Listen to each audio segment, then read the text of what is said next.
اعوذ باللہ من الشیطان الرجیم بسم اللہ الرحمن الرحیم الذین وہ لوگ کہ یبخلون جو بخل کرتے ہیں، خود بھی بخیل ہیں، وَيَأْمُرُونَ النَّاسَ بِالْبُخْلِ اور لوگوں کو بھی بخل کا حکم دیتے ہیں، وَيَكْتُمُونَ اور چھپاتے ہیں ما اس چیز کو آتاہم اللہ جو اللہ نے ان کو دی ہے، من فضلہ اپنے فضل سے، وَأَعْتَدْنَا لِلْكَافِرِينَ اور ہم نے تیار کر رکھا ہے کفر کرنے والوں کے لیے عذابا مہینہ، ذلت والا عذاب۔ اور بخیل کے مقابلے میں والذین وہ لوگ ينفقون جو خرچ کرتے ہیں اموالہم اپنے مالوں کو، لیکن رعاء الناس لوگوں کی ریاکاری کے لیے، لوگوں کے دکھلاوے کے لیے مال خرچ کرتے ہیں، ولا یؤمنون باللہ ولا بالیوم الآخر اور نہیں ایمان رکھتے اللہ پر اور نہ آخرت کے دن پر، قیامت کے دن پر۔ ومن یکن الشیطان لہو قرینا اور جس شخص کا ساتھی شیطان بن جائے، جس کا دوست اور ساتھی شیطان ہو جائے تو فساء قرینا، یاد رکھیں وہ شیطان بہت ہی برا ساتھی ہے۔ سورۃ النساء کی آیت نمبر 37 اور 38 آج کے درس میں بیان ہوئی ہے۔ سب سے پہلے ربط آیات ہیں کہ گزشتہ درس میں اللہ تعالیٰ نے اس بنیاد کا تذکرہ فرمایا تھا جو حقوق اللہ اور حقوق العباد کی ادائیگی کے لیے ضروری ہے، اور وہ بنیاد یہ ہے کہ اللہ تعالیٰ پر صحیح طور پر ایمان لایا جائے، عبادت خالص اسی اللہ کی جائے، اور شرک سے بالکلیہ پرہیز کیا جائے۔ یہ بنیاد، جب اس بنیاد کے ذریعے اللہ کے حقوق ادا ہو جائیں گے تو پھر انسان بندوں کے حقوق بھی ادا کر سکے۔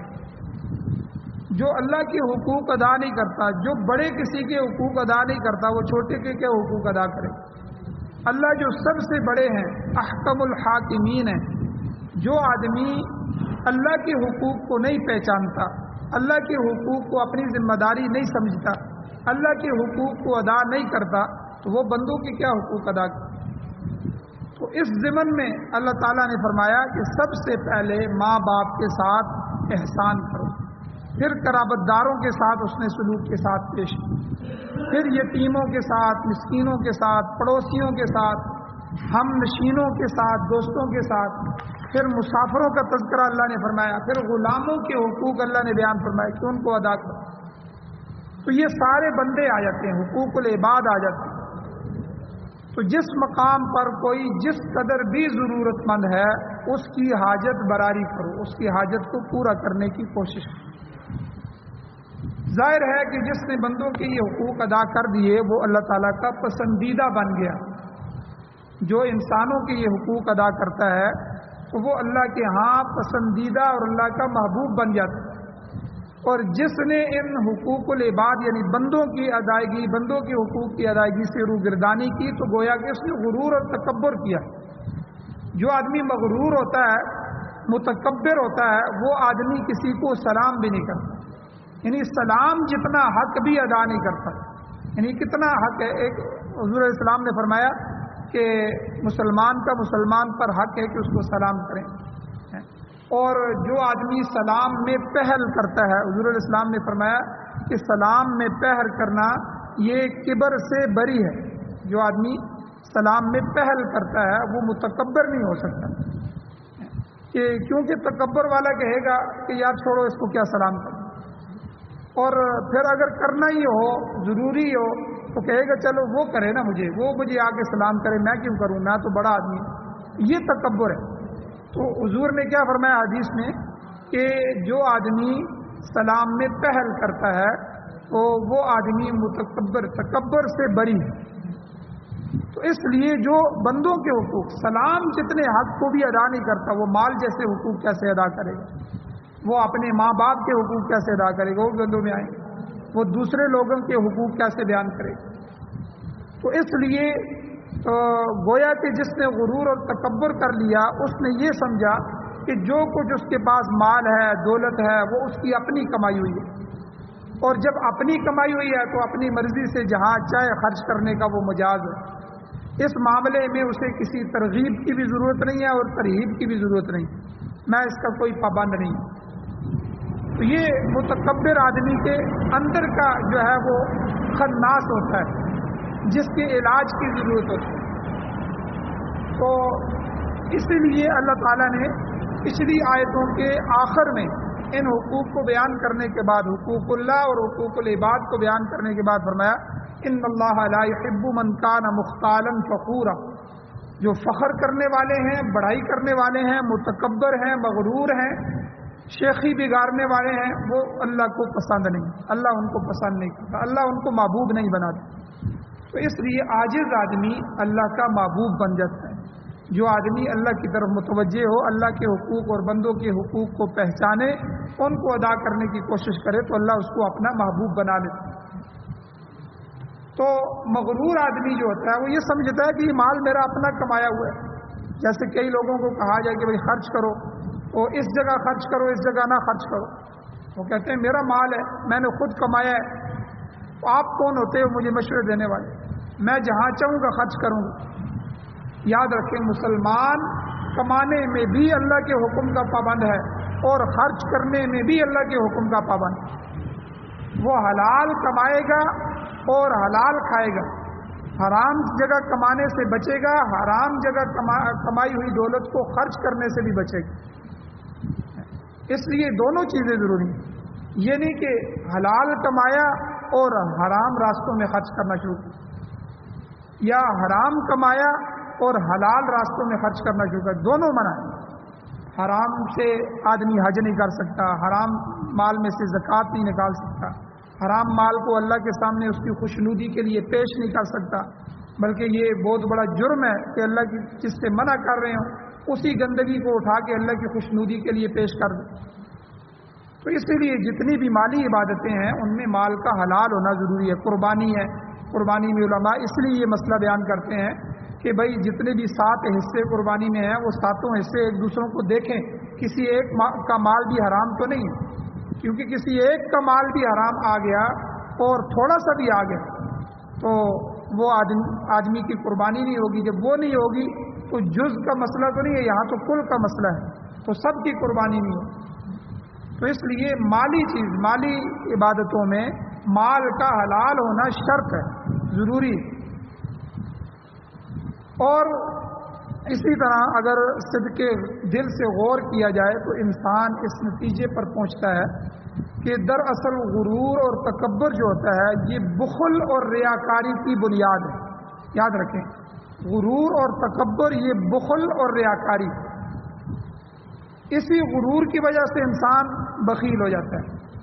میں اس کو کیوں دوں، اس کا میرے اوپر تو کوئی حق نہیں ہے، بلکہ وہ مجھے دے، تو وہ آدمی بخیل ہو جاتا ہے۔ اور جب جائز حقوق ادا نہیں کرے گا تو جائز حقوق کے ادا نہ کرنے کی وجہ سے اس کے پاس جو مال بچ جاتا ہے اسے وہ خرچ کرنا بھی پڑ جائے تو وہ پھر دکھلاوے کے لیے خرچ کرتا ہے۔ لوگوں کو بلاؤ یار، ان کو پتہ لگے میں دے رہا ہوں۔ یہ جو ہماری جمہوریت ہے نا، سیاست ہے، اس کی بنیاد ہی دکھلاوا ہے۔ ایک آٹے کا تھیلا بھی ہے تو میڈیا والے کہاں ہیں، میڈیا والے کہاں ہیں، میڈیا والوں کو لاؤ۔ تو یہ دکھلاوا ہے کہ لوگ دیکھ لیں کہ میں خرچ کر رہا ہوں۔ تو یعنی اول تو یہ لوگ خرچ نہیں کرتے۔ ابھی دیکھیں سیلاب والوں کے لیے کتنی امداد آئی ہے، یہ اپنے جیب سے نہ خرچ کرو، تم بخیل آدمی ہو، تو تم مال کے حریص ہو، مال کو جمع کر رہے ہو، پورے ملک کو، قوم کو لوٹ رہے ہو، تو جو ملک کو لوٹنے والا ہے، دوسروں کے حقوق بھی غصب کرنے والا ہے، قوم کے حقوق غصب کرنے والا ہے، وہ اپنے جیب سے کہاں خرچ کرے گا۔ لیکن جو دوسرے ممالک نے امداد دی ہے ان غریبوں کے لیے، ان بیچاروں کے لیے جن کی چھت نہیں ہے، جو ہے انتہائی آزمائش اور امتحان میں اس وقت پڑے ہوئے ہیں، تو وہ چیز تو ان کے پاس پہنچاؤ۔ اب جو ہے وہ کوئی کیا جا کے وہاں بچوں کو 50-50 روپے دے رہا ہے، کوئی جو ہے وہاں جا کے ٹافیاں تقسیم کر رہا ہے، یعنی ان کی عزتوں کے ساتھ کھیل رہے ہیں۔ تو بہرحال جو آدمی مغرور ہوگا، حریص ہوگا، وہ جو ہے وہ بخیل بھی ہوگا، خرچ نہیں کرے گا، بخل میں آ جائے گا۔ اور جہاں ان کو خرچ کرنے کی ضرورت پڑتی ہے وہاں فوراً میڈیا کا بندوبست کرتے ہیں، اب دکھلاوے کے لیے، ریاکاری کے لیے۔ تو ان آیات میں اللہ تعالیٰ نے ان دونوں بیماریوں کو ذکر کیا۔ یاد رکھیں یہ بخل بھی بیماری ہے اور ریاکاری بھی بیماری ہے۔ تو اللہ تعالیٰ نے ان دونوں کی، بخل کی اور ریاکاری کی، دونوں کی مذمت بیان کرائی۔ اب سب سے پہلی آیت میں بخل کی بیماری کا تذکرہ ہے۔ اللہ تعالیٰ ارشاد فرماتے ہیں الذین یبخلون، وہ لوگ جو بخل کرتے ہیں، اللہ کی دی ہوئی نعمت کو دوسروں تک نہیں پہنچاتے، حالانکہ اللہ نے ان پر یہ حق عائد کیا ہوا ہے کہ اپنی جائز ضرورت سے زائد مال اس میں سے ضرورت مندوں کو اور محتاجوں کو شریک کرنے ان کو دے دیں۔ تو ایسے لوگ اللہ نے فرمایا بخل کر رہے ہیں، اور یہ صرف خود بخیل نہیں ہوتے، اللہ کہہ رہے ہیں وَيَأْمُرُونَ النَّاسَ بِالْبُخْلِ، دوسروں کو بھی بخل کی ترغیب دیتے ہیں، دوسروں کو بھی کہتے ہیں یار یہ تم کیا کر رہے ہو، اپنی دولت کو لٹا رہے، یہ حرام کی تو نہیں ہے۔ حالانکہ بھئی جس کو اللہ نے دیا ہو، صحابہ کرام کو دیکھیں نا آپ کس طرح دونوں ہاتھوں سے اللہ کے راستے میں خرچ کر رہے ہیں، اونٹوں کے اونٹ اللہ کے راستے میں دے رہے ہیں، جو آ رہا ہے وہ اللہ کے راستے میں دے رہے ہیں۔ اسی لیے منافق کہتے تھے یہ بے وقوف ہیں۔ شروع میں جو آیتیں ہیں وَإِذَا قِيلَ لَهُمْ آمِنُوا كَمَا آمَنَ النَّاسُ، جب منافقین کو کہا جاتا ہے کہ تم ایمان لاؤ جس طرح یہ لوگ ایمان لائے ہیں، صحابہ ایمان لائے ہیں، تو کیا کہتے تھے آمنوا كما آمن الناس قالوا أنؤمن كما آمن السفهاء، کیا ہم اس طرح ایمان لائیں جس طرح یہ بے وقوف لوگ ایمان لائیں؟ ان کو حضور کہتے ہیں چلو اس طرف تو چل پڑتے ہیں، ان کو کہتے ہیں خرچ کرو تو یہ اپنا مال لے کے آ جاتے ہیں۔ ابو بکر صدیق کو دیکھو کہ اپنی دکانیں اٹھا کے حضور کو دے دی، فلانے کو دیکھو اپنا سارا مال لے کے آ گیا۔ تو یہ تو بے وقوف لوگ ہیں، ان کو تو مستقبل کی فکر ہی نہیں ہے، ان کو تو پتہ ہی نہیں ہے آگے کیا ہونا ہے۔ تو یہ بے وقوف ہے، یعنی صحابہ کو نعوذ باللہ بے وقوف کہا۔ پھر اللہ نے انہی الفاظ کے ساتھ جواب دیا الا انہم ہم السفہاء، سن لو خبردار، بے شک میں اللہ یہ کہہ رہا ہوں کہ یہ خود بے وقوف ہے۔ حالانکہ وہ کلمہ پڑھنے والے تھے، مسلمان تھے، کافروں کی بات نہیں کر رہا، منافق تھے، تو منافقین یہ کہتے تھے۔ تو اللہ کہتے ہیں جو بخیل ہوتا ہے اگر خود بخل کرے چلو اس کی ذات تک محدود رہتا ہے، یہ لوگ دوسروں کو بھی بخیل بناتے ہیں۔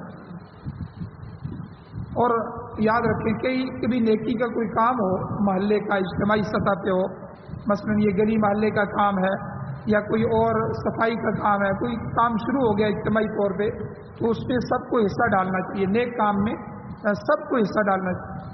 اب بعض لوگ بخیل ہوتے ہیں، وہ خود 100-150 بھی نہیں دیتے، دوسروں کو بھی توڑنے کی کوشش کرتے ہیں۔ یہ تم کیا کر رہے ہو، چھوڑو یار یہ تو فنا ہے، اپنے مفاد کے لیے کر رہا ہے، یہ کر رہا ہے، وہ کر رہا ہے، یعنی خود بخیل ہیں، دوسروں کو بھی بخل کا حکم دیتے ہیں، دوسروں کو بھی بخل کی ترغیب دیتے ہیں۔ یار یہ کون سے غریب ہیں، چھوڑو یار ان کو کیا دیتے ہیں۔ مساکین کے حقوق جو اللہ نے ان پر عائد کیے ہیں تو وہ خود بھی نہیں ادا کرتے، دوسروں کو بھی اس کی ترغیب دیتے ہیں کہ نہ ادا کرو، چھوڑو یار نہ دو۔ تو مدینے کے جو یہودی تھے، یہودی، یہ دونوں چیزیں یہودیوں میں پائی جاتی ہیں۔ اصل میں یہ دونوں جو شناعتیں ہیں یہ یہودیوں کی تھی۔ تو اللہ تعالیٰ نے قرآن مجید میں کافروں کی اور خاص کر کے یہودیوں کی بعض بری خصلتیں ذکر کی ہیں تاکہ مسلمان ان سے بچ سکیں۔ تو یہودی تو تھے وہ خود بھی پرلے درجے کے کنجوس تھے، پرلے درجے کے، اور اہل اسلام کو بھی مختلف ہیلوں بہانوں سے خرچ کرنے سے روکتے تھے، اور وہ مسلمانوں کے ساتھ اظہار ہمدردی کرتے ہوئے کہا کرتے تھے کہ اگر تم نے اپنے گاڑے پسینے کی کمائی جو ہے بغیر سوچے سمجھے ضائع کر دی، جہاد میں لگا دی، صدقہ خیرات کر دیا، غریبوں مسکینوں کو دے دی، یا کسی مسافر اور مہمان کی خاطر مدارت میں خرچ کر دی، تو تم کلاش ہو جاؤ، تم فقر میں آ جاؤ گے، تو پھر برے وقت کے لیے تمہارے پاس کوئی بھی نہیں بچے گا، تم خود کوڑی کوڑی کے محتاج ہو جاؤ۔ اس طرح وہ خود بھی بخل کرتے تھے، دوسروں کو بھی بخل کی تعلیم دیتے، مگر اللہ تعالیٰ نے فرما دیا یاد رکھیں کہ بخل ایک کبیر بیماری ہے، بری بیماری ہے۔ جس قوم میں بخل پیدا ہو جاتا ہے وہ قوم بد دل ہو جاتی ہے، اللہ ان کے دلوں کو کمزور کر دیتا ہے، تو وہ آخر کار غیروں کے غلام بن جاتی ہے، مغلوب ہو جاتی ہے۔ لہذا اللہ کے دیے ہوئے مال کو معاشرے کے کمزور طبقے تک پہنچانا یہ ضروری ہے، تاکہ وہ لوگ بھی اپنے پاؤں پر کھڑے ہو سکیں اور مسلمان من حیث القوم ایک طاقتور معاشرہ قائم کر سکیں۔ آپ دیکھیں اللہ تعالیٰ نے کئی چیزیں ہم پر فرض کی ہیں، اب فرض ہونے کی وجہ سے اس میں کتنے لوگوں کا بھلا ہو جاتا ہے۔ اب زکوٰۃ فرض ہے، اگر مسلمان اپنے سال بعد صحیح طریقے سے صحیح مصرف کو ڈھونڈ کر زکوٰۃ ہی ادا کر دیں تو آدھی غربت تو اس سے ختم ہو جائے۔ اب ایک ایک مالدار آدمی کی لاکھوں یعنی 1 کروڑ روپے رقم پر 2.5 لاکھ روپے زکوٰۃ آتی ہے۔ 2.5 لاکھ تھوڑی رقم نہیں ہوتی۔ اگر کسی آدمی کو پاؤں پہ کھڑا کرنا ہے تو 50 ہزار روپے کا کاروبار بھی بنا دیا جائے تو 1 کروڑ والے آدمی جو ہے وہ 5 غریب لوگوں کو چھوٹے سے کاروبار سے شروع کرا سکتا ہے۔ تو یعنی زکوٰۃ ہے، پھر زکوٰۃ کے بعد اللہ تعالیٰ نے جو ہے فطرانہ رکھا ہے کہ بھئی تم عید کر رہے ہو، عید کا موقع ہے تو تم خود اپنے اچھے کپڑے پہن رہے ہو، سب کچھ کر رہے ہو، تو غریبوں کا بھی خیال رکھو۔ آدمی فطرانہ نکال رہا ہے، ٹھیک ہے، تو اب یہ بھی سینکڑوں روپے بنتے ہیں، تو ہر محلے میں اگر چند غریب ہیں تو سارے ان کو دے رہے ہیں، اب ان کا بھی مسئلہ حل ہو رہا ہے۔ اور اسی طرح قربانی کا موقع آتا ہے تب بھی جو ہے وہ تیسرے حصے کی ترغیب دی ہے کہ اللہ کے راستے میں خرچ کرو، غرباء کے لیے 3 حصے بناؤ، 1 حصہ غرباء کے لیے رکھو۔ تو یہ تو وہ ہیں کہ جو چیزیں ضروری ہیں، فرض کے درجے میں ہے یا واجب کے درجے میں ہے یا استحباب کے درجے میں حکم دیا ہے، اور باقی عام اللہ نے صدقہ خیرات کا حکم دیا ہے کہ اس کے علاوہ بھی نفلی صدقات کرو، تاکہ معاشرے کا یہ جو کمزور طبقہ ہے یہ کمزور طبقہ اوپر کھڑا ہو جائے۔ اور آج ہمارے معاشرے کا جو سب سے بڑا نقصان ہے یہی ہے کہ ہمارا جو سب سے مالدار طبقہ ہے وہ خود لوٹنے کے چکر میں، وہ دوسروں کے حقوق دبانے کے چکر میں، وہ جو حق بنتا ہے وہی حق اگر ان کو دے دیں تو تب بھی مسائل حل ہو جاتے ہیں۔ اپنے طرف سے دینا یا مزید اللہ کی طرف سے جو ترغیب ہے اس کو استعمال کرتے ہوئے دینا یہ تو بات کی بات ہے، جو صحیح حقوق ہیں ان حقوق کو ہی عطا کیا جائے تو قوم کی آدھی سے زیادہ حالت تو سنور جائے گی۔ اب قوم کو پتہ ہی نہیں ہے، لیکن ان کے جو منتخب شدہ نمائندے ہیں وہ قرضوں پر قرضے لے رہے ہیں، کروڑوں سے اربوں ڈالر، اربوں سے کھربوں ڈالر جو ہے وہ قوم مقروض ہے، اور وہ اپنے مرضی سے 2 3 4 سال لگا لیتے ہیں، اور اس کے بعد جو ہے وہ بیرونی ملکوں کے جو بینک ہیں ان کو بھر لیتے ہیں، اور وہاں جو ہے بڑے بڑے مکانات اور محلات خرید لیتے ہیں، اور اپنی پوری جو ہے وہ عیاشیوں کے سامان کے ساتھ وہاں منتقل ہو جاتے ہیں۔ تو یہ معاشرہ کہاں اور کس طرف جائے؟ یہ قوم خود تباہ ہو رہی۔ ترمذی شریف کی روایت میں آتا ہے، ترمذی شریف کی حدیث ہے، صحیح حدیث ہے، حضور علیہ السلام نے فرمایا البخیل بعید من اللہ، بخیل آدمی اللہ سے دور ہو جاتا ہے، بعید من الناس، لوگوں سے بھی دور ہو جاتا ہے، بعید من الجنہ، اور جنت سے بھی دور ہو جاتا ہے۔ آپ دیکھیں کہ اللہ سے دور ہو جاتا ہے، اللہ بخل کو پسند ہی نہیں کرتے، اللہ خود دینے والے ہیں، اللہ نے اپنی نعمتوں کی جو ہے وہ بارش کر دی ہے ہر بندے پر۔ آپ دیکھیں تیل کے ذخائر، ٹھیک ہے، سونے چاندی کے ذخائر، اور جو ہے جپسم اور ان چیزوں کے پتھروں کے پہاڑ اللہ نے ہماری خدمت کے لیے کھڑے کر دیے، اور اسی طرح نعمتوں کی بارشیں کر دی ہیں اللہ تعالیٰ نے۔ اور اللہ تعالیٰ رب ہے جو ہمیں پال رہا ہے، ہر لمحے ہماری ضرورتوں کو اللہ پورا کر رہے۔ تو اللہ تعالیٰ تو خود سخی ہیں، تو اس لیے اللہ بخیل نہیں ہے تو اللہ بخل کو بھی پسند نہیں کرتا۔ تو سب سے پہلے بخیل آدمی بعید من اللہ، اللہ سے دور ہو جاتا ہے، اللہ اسے اپنے قریب نہیں لگنے دیتا، اور پھر جب اللہ سے دور ہوتا ہے تو بعید من الناس، لوگوں سے بھی دور ہوتا ہے۔ جو آدمی جس کو اللہ نے دیا ہوا ہو اور وہ اللہ کے راستے میں خرچ نہ کرے تو لوگ بھی اس کو پسند نہیں کرتے۔ دیکھو یار اللہ نے دیا ہوا ہے، زکوٰۃ بھی یہ نہیں نکالتا، حج بھی یہ آ کے نہیں کر رہا، حج اس پہ فرض ہے، اتنا بخیل آدمی ہے، تو لوگ بھی اس سے نفرت کرتے ہیں اور لوگوں سے بھی دور ہوتا ہے۔ تو اللہ کے نبی نے فرمایا بعید من الجنہ، پھر جنت سے بھی اسی طرح دور ہے، جس طرح اللہ سے دور ہے، لوگوں سے دور ہے، اللہ اس کو جنت سے بھی دور کر دیتے ہیں۔ اور اسی طرح سخی آدمی کے متعلق اسی حدیث کے دوسرے جملے میں فرمایا کہ سخی جو ہے وہ قریب من اللہ، اللہ کے قریب ہو جاتا ہے، اور قریب من الناس، اللہ جب اسے قریب کرتے ہیں تو لوگوں کے بھی قریب ہو جاتا ہے۔ جب یاد رکھیں ایک حدیث میں ہے کہ الانسان عبد الاحسان، انسان احسان کا بندہ ہے، جب اس پر نیکی کی جائے تو وہ اس کا شکریہ ادا کرتا ہے، اس کے احسان نیکی تلے دب جاتا ہے، اس کو محسوس کرتا ہے۔ تو سخی آدمی وہ ہر ایک کو دینے والا ہے، جب ہر ایک کو دے گا تو لوگ اس سے خوش ہو جائیں گے، لوگوں کے قریب ہو جائے گا، قریب من الجنہ، اور اسی طرح جنت سے بھی قریب ہو جائے گا۔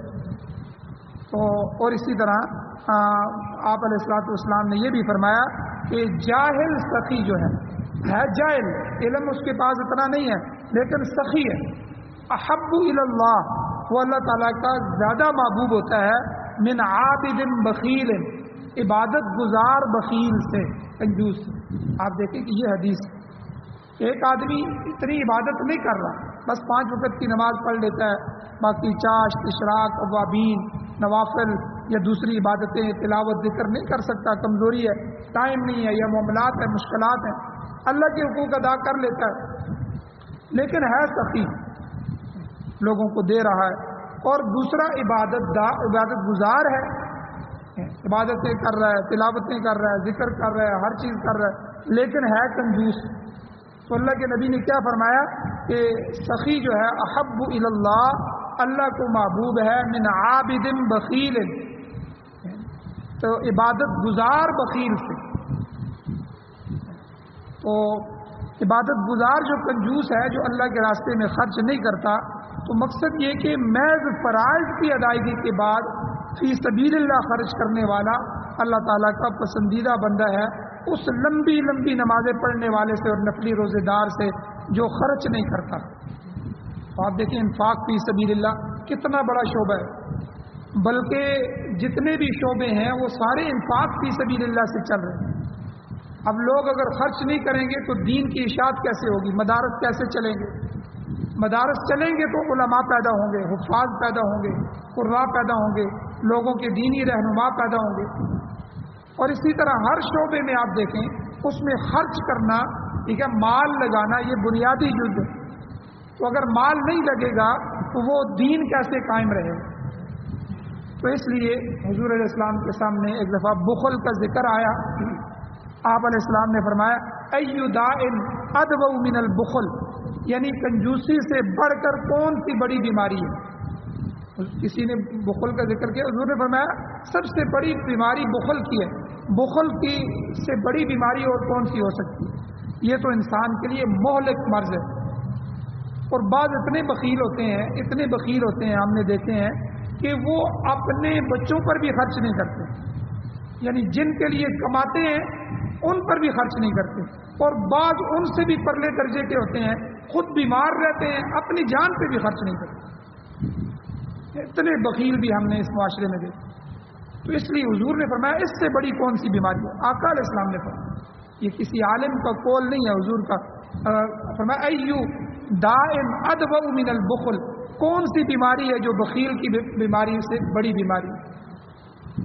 اور آپ علیہ الصلوۃ والسلام نے ایک حدیث میں یہ بھی فرمایا، حضور نے فرمایا لا يدخل الجنۃ خب ولا منان ولا بخیل، حضور نے فرمایا دھوکے باز آدمی بھی جنت میں داخل نہیں ہوگا۔ جو کسی مسلمان کو دھوکہ دے، وہ اس کو صحیح سمجھ رہا ہے، اس کی باتوں کو صحیح سمجھ رہا ہے، اور وہ باتوں میں اس کو دھوکہ دے کے اس کو نقصان کر رہا ہے، دھوکے باز کو اللہ جنت میں داخل نہیں کرتا۔ اسی طرح احسان، منان کہتے ہیں احسان جتلانے والے، بھائی کسی کے ساتھ نیکی کر دی ہے بس چھوڑ دو، اللہ کے لیے کی ہے، اس کے لیے تھوڑا ہی کی ہے۔ آپ نے کسی کو دیا ہے، اب جب بھی تذکرہ آتا ہے اچھا میں نے تمہیں مال دیا ہے، فلاں موقع بھی تم پر میں نے خرچ کیا ہے اور تم میرا حکم نہیں مانتے، اب فلاں پارٹی کے ساتھ جا کے بیٹھ گئے۔ بھائی جب اللہ کے لیے دے دیا، اللہ نے دیکھ لیا، بس اللہ نے قبول کر لیا، اب اس پر تو تمہارا احسان ہی نہیں رہا، یہ تو اس کا احسان ہے کہ اس نے اللہ کے دیے ہوئے کو قبول کر لیا۔ تو اس لیے حضور نے اس حدیث میں فرمایا ولا منان، نہ احسان جتلانے والا جنت میں جائے، بار بار احسان جتلائے، اس کو شرمندہ کرے۔ اور اسی طرح ولا بخیل، کنجوس آدمی بھی ہرگز جنت میں نہیں جائے۔ اور اسی طرح کچھ احادیث اور بھی ہیں، انشاءاللہ کل کے درس میں بیان کی جائیں گی۔ اللہ تعالیٰ سے دعا ہے اللہ تعالیٰ ہمیں عمل کی توفیق عطا فرمائے۔ آمین۔ الحمدللہ رب العالمین والعاقبۃ للمتقین والصلاۃ والسلام علی رسولہ النبی۔ یا اللہ ہماری کمیوں کو تائیوں کو معاف فرمائیے، درگزر فرمائیے۔ یا اللہ ہمیں سخاوت نصیب فرمائیے۔ یا اللہ رزق حلال وسیع اور وسیع تر خیر و برکت والا نصیب فرمائیے، اور پھر دل کھول کے اپنے دین کے تمام شعبوں میں اور تمام مصارف میں خرچ کرنے کی توفیق کی نصیب فرمائیے۔ یا اللہ ریاکاری سے محفوظ فرمائیے۔ یا اللہ بخل سے محفوظ فرمائیے۔ یا اللہ جتنی بھی روحانی بیماریاں ہیں، یا اللہ جس طرح ہم جسمانی بیماریوں سے بچتے ہیں، بخار سے بچتے ہیں، یا اللہ ان کا علاج کرواتے ہیں، اسی طرح یا اللہ یہ روحانی بیماریاں جنہوں نے ہماری روح کو بیمار کر دیا، اور جسم روح اور یا اللہ بدن کا مرکب ہے، یا اللہ دونوں کی بیماریوں کی اصلاح کی ضرورت۔ یا اللہ ہماری ان بیماریوں کو درست فرمائیے، آپ خود اصلاح فرمائیے۔ یا اللہ ان تمام بیماریوں کو ختم فرمائیے۔ یا اللہ شفاء کاملہ عاجلہ مستمرہ دائمہ نصیب فرمائیے۔ یا اللہ سعادت والی زندگی اور شہادت والی موت نصیب فرمائیے۔ یا اللہ جو حضرات ایمان کی حالت سے دنیا سے جا چکے ہیں، یا اللہ ہم سب کی بخشش فرمائیے۔ یا اللہ قرآن و سنت کی حکومتیں نصیب فرمائیے، قرآن و سنت کی بالادستی نصیب فرمائیے۔ صلی اللہ تعالیٰ علی خیر خلقہ محمد وآلہ وآل بیتہ وازواجہ وذریتہ اجمعین برحمتک یا